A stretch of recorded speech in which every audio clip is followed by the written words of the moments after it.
స్కూల్కి రాకుంటే సెమసరి మరి స్కూల్ రేసి ఇంటికి వచ్చి తీసుకుపోయేవాడు. తెలుగులో ఒక అక్షరం మాట్లాడితే ₹1 ఫైన్ పడేటప్పుడు నాకు ఒకటే పద్యం అవుతా ఒక పద్యం అని చెప్పి చెప్పేసి సోషల్ క్లాస్ వచ్చాడా కానీ మధ్యాహ్నం ఫస్ట్ పీరియడ్ నేనైతే చాలా సార్లు నిద్రపోయి గుర్తుపోయాను. సబ్జెక్ట్ నాకు రోజు ప్రతిసారి గుర్తు చేస్తూనే ఉంటాయి అనమాట ప్రతి సబ్జెక్టు. కాబట్టి ప్రజెంట్ ప్రయోజకు నేను ఈ అవకాశాన్ని కల్పించేందుకు ఒకసారి ధన్యవాదాలు. కానీ మాటలు ఎగిరెగిరి కొడుతుంటే రాఘవరెడ్డి గారిని కింద పడుకోబెట్టేది, మేము ముగ్గురం పడుకునేది, ఇద్దరు లేచేది, రాఘవరెడ్డిని ఒక్కరిని బుక్ చేసేటోళ్ళం. సార్ వచ్చి రాఘవరెడ్డి కొట్టేటోళ్ళు. ఎంత ప్రాబ్లం అవుతుందంటే ఒక్కటి కూడా ఎవరితో కమ్యూనికేట్ అవ్వాలంటే రావట్లేదు. నాకు అన్నది సార్ గుర్తుకొస్తుంది.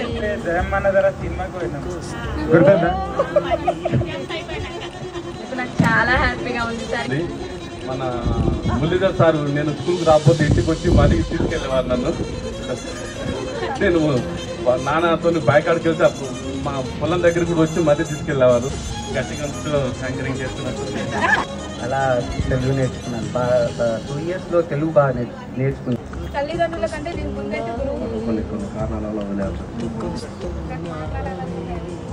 ఇప్పుడు నేను మా పిల్లలకు కూడా అదే చెప్తాను. స్కూల్లో తెలుగు మంచిగా రావాలంటే ముందు సర్కిల్స్ అని మంచి అభివృద్ధి చెందాలని ఆకాంక్షిస్తున్నాను.